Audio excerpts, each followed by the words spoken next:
Every spring, thousands of homeowners walk downstairs to find their basement under 3 inches of water. And almost every single time, the cause is the same. A sump pump that seemed perfectly fine last fall just stopped working when it mattered most. In this video, I'm going to walk you through 5 things you need to do right now, before the spring rains hit, to make sure your sump pump actually does its job when the water starts coming in. Plus, stick around to the end, because I've got a bonus tip on a simple backup setup that can save your basement, even if you lose power during a storm. Let's get into it. Your sump pump is the one thing standing between a dry basement and a flooded disaster, and most people never think about it until it's too late. The good news is that checking and maintaining your sump pump is one of the easiest jobs you can do as a homeowner. It takes about 30 minutes twice a year, and it can save you thousands in water damage. So let's start with the most basic and most important step. The first thing you need to do is test your sump pump right now, before there's a single drop of rain in the forecast. And I don't mean just walking over and looking at it. I mean actually making it run. Here's exactly how to do it. Grab a 5-gallon bucket and fill it with water. Then slowly pour that water into the sump pit until the float switch rises and triggers the pump. You want to watch for 3 things.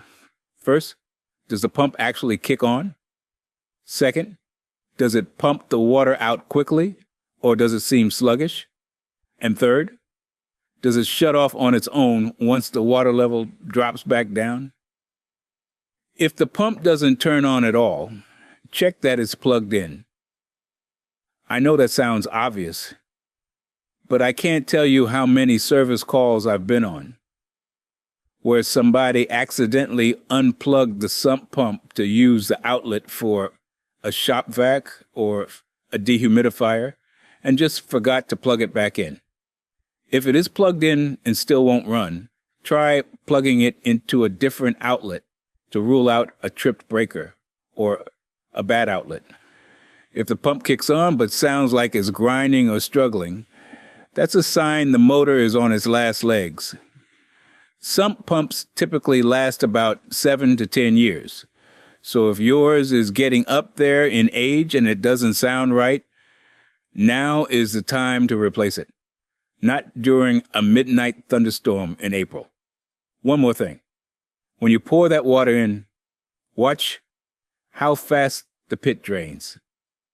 A healthy 1/3 horsepower sump pump should empty a 5-gallon bucket in about 15 to 20 seconds.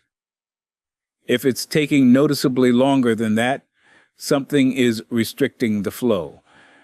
And we'll get into what that might be in the next steps. Now that you know the pump itself runs, the next thing you need to do is clean out the sump pit and check the inlet screens. Over time, dirt, gravel, sand, and all kinds of debris settle into the bottom of the pit. I've pulled everything from kids' toys to dead mice out of sump pits over the years. All of that junk can get sucked into the pump impeller and either clog it or burn out the motor. So here's what I want you to do. Unplug the pump first. Safety always comes first. Then lift the pump out of the pit and set it on some old towels or a plastic bag. Now look down into the pit. If there's more than about an inch of sediment or debris sitting at the bottom, you need to scoop it out. I use a small plastic container or an old dustpan. Don't use a metal shovel because you can crack the pit liner. Once the pit is clean, check the inlet screen on the bottom of the pump itself. Most sump pumps have a small screen or grate on the intake that prevents debris from getting pulled into the impeller. If that screen is clogged with silt or gunk, rinse it off with a garden hose. If it's cracked or missing, you can pick up a replacement at any hardware store for just a few dollars. Set the pump back in the pit, make sure it's sitting level on the bottom, and plug it back in. A clean pit and a clear intake screen make a bigger difference than most people realize. By the way, if you're finding this advice helpful, you should know it's just a small sample of what I've put into my new guide, The Ultimate Plumbing Playbook. It's packed with step-by-step instructions for hundreds of repairs that can save you thousands. To grab your copy, you can scan the QR code on the screen right now, or just use the first link in the description below. All right, let's continue. The third thing you need to check is your check valve, and this is one that a lot of homeowners don't even know exists. The check valve is that vertical piece of pipe connected to the discharge line coming out of the top of your pump. It's usually right above the pump, and it has a rubber flapper inside that only allows water to flow in one direction, which is up and out. Here's why it matters so much. Without a working check valve, every time the pump shuts off, all the water that's sitting in the vertical discharge pipe flows right back down into the pit. That means the pump has to kick on again to pump out the same water it just moved. I've seen pumps cycle on and off every 30 seconds because of a failed check valve, and that constant cycling will burn out a motor faster than anything. To check yours, look for the valve body on the discharge pipe. Most residential check valves are either a swing type or a spring-loaded type, and they're usually a 1.5 inch or 2 inch fitting. Grab the pipe gently and listen while someone pours water into the pit and the pump runs. After the pump shuts off, you should hear the flapper close with a soft click. If you hear water rushing back down into the pit after the pump stops, your check valve is either stuck open or the flapper is worn out. Replacing a check valve is straightforward. You'll need 2 pipe clamps or union fittings depending on your setup, and the valve itself runs about $15 to $25. Just make sure the arrow on the new valve points upward in the direction of water flow. This is a 15-minute fix that can add years to the life of your pump. Now, let's talk about the float switch and your backup power situation.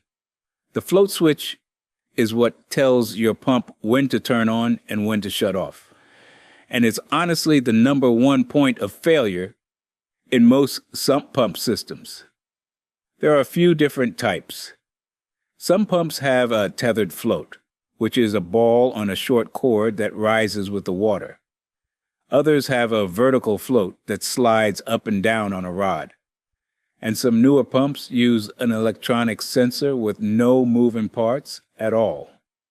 Whatever type you have, you need to make sure it moves freely. If you have a tethered float, reach into the pit and manually lift the float. The pump should kick on immediately. If it doesn't, the float switch is likely corroded or stuck.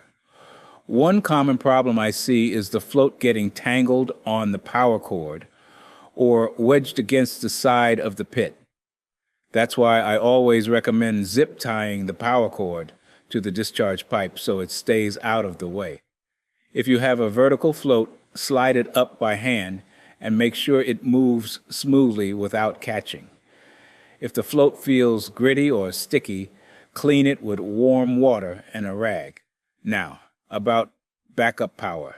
Your sump pump runs on electricity, and the most common time for it to fail is during a heavy storm, which is also the most common time for a power outage. See the problem? If you don't have a battery backup sump pump, or at least a way to keep power going during an outage, You're rolling the dice every time a big storm rolls through. I'll cover this more in the bonus tip, but for now, at minimum, make sure your sump pump is on a dedicated circuit and not sharing a breaker with half your basement. The fifth and final step is to inspect your discharge line and make sure water is actually draining away from your house. Follow the discharge pipe from the pump all the way to where it exits your foundation wall, and then go outside and find where it terminates. A lot of discharge lines end at a pop-up emitter in the yard or just daylight out onto the ground near the foundation. Here's what you're looking for. First, make sure the pipe isn't cracked or separated at any joints, especially where it passes through the foundation wall. Second, check the end of the pipe outside. If it terminates with a pop-up emitter, lift the lid and make sure it's not clogged with dirt, leaves, or mulch. I see this all the time. Homeowners do a beautiful landscaping job in the fall and bury their sump discharge emitter under 4 inches of mulch without realizing it. Third, and this is critical, make sure the discharge point is at least 6 feet away from your foundation. If the water is dumping right next to the house, it's just going to seep back into the ground and end up right back in your sump pit. You're basically making the pump work twice as hard for nothing. If your discharge line is too short, you can extend it with a simple PVC extension. Use a 4-inch PVC pipe and route it so the water drains toward the lowest point of your yard, away from the house. One more thing. In colder climates, the discharge line can freeze during late winter or early spring. If you've had freezing temperatures recently, run the pump and go outside to confirm water is actually coming out the other end. A frozen discharge line turns your sump pump into a ticking time bomb because the pump will run, have nowhere to push the water, and burn itself out. Let's talk about some common problems you might run into and how to solve them. First, if your pump runs but no water comes out, this usually means the impeller is clogged or the discharge line is blocked. Unplug the pump, remove it from the pit, and check the impeller for debris. Also check the discharge line for ice, dirt, or a stuck check valve. Second, if the pump cycles on and off rapidly, every minute or so, that's called short cycling. It's almost always caused by a failed check valve, letting water fall back into the pit, or a float switch that's set too sensitive. Replace the check valve first and see if that solves it. Third, if the pump runs constantly and never shuts off, your float switch is probably stuck in the on position, or you have groundwater coming in faster than the pump can handle. If the float is stuck, clean it or replace it. If the water is genuinely coming in that fast, you may need to upgrade to a higher capacity pump, something in the 0.5 horsepower range. Fourth, if you hear a loud rattling or grinding noise, that's usually a sign that debris has gotten into the impeller housing or the motor bearings are going bad. If cleaning the impeller doesn't fix the noise, it's time for a new pump. Fifth, if the pump works fine during your test but fails during actual rain, check your electrical setup. A lot of sump pumps are plugged into GFCI outlets, and moisture in the air during heavy rain can trip the GFCI. I always recommend having an electrician install a dedicated non-GFCI outlet for your sump pump. Most building codes actually allow this for sump pumps specifically. Sixth, if water is backing up through your floor drain instead of the sump pit, that's a different problem entirely. That usually means your main sewer line is backing up, not a sump pump issue. But it's worth mentioning because a lot of folks confuse the two. Now, for that bonus tip I promised at the beginning, if you only do one extra thing after watching this video, install a battery backup sump pump and a water alarm. A battery backup pump sits right next to your primary pump in the sump pit and runs on a 12-volt marine deep cycle battery. If the power goes out or your main pump fails, the backup kicks in automatically. You can pick up a good battery backup sump pump system for about $150 to $250, and installing one is well within the ability of most homeowners. The battery sits next to the pit in a small box, and the backup pump mounts right to the discharge pipe with a T fitting. Most backup systems will run for about 5 to 7 hours on a fully charged battery, which is enough to get through the worst of most storms. Now here's the second part of this tip. Buy a simple water alarm and set it on the floor next to your sump pit. These little devices cost about $10 to $15, and they let out an extremely loud alarm the moment they detect water on the floor. That gives you an early warning before the water level gets high enough to cause real damage. I have one next to every sump pit in my own house, and I've recommended them to every homeowner I've ever worked for. $10 for peace of mind is the best deal in plumbing. Before you go, I want to make sure you know about my complete guide, the Ultimate Plumbing Playbook. It goes way deeper than we can in a single video, with 85 pages covering everything from clearing any clog to replacing your own water heater. If you want to stop wasting money on simple fixes, this book is for you. Just scan the QR code on the screen or click the link in the description to get your copy. Thanks for watching. And if you haven't already, make sure you hit that subscribe button so you don't miss the next one.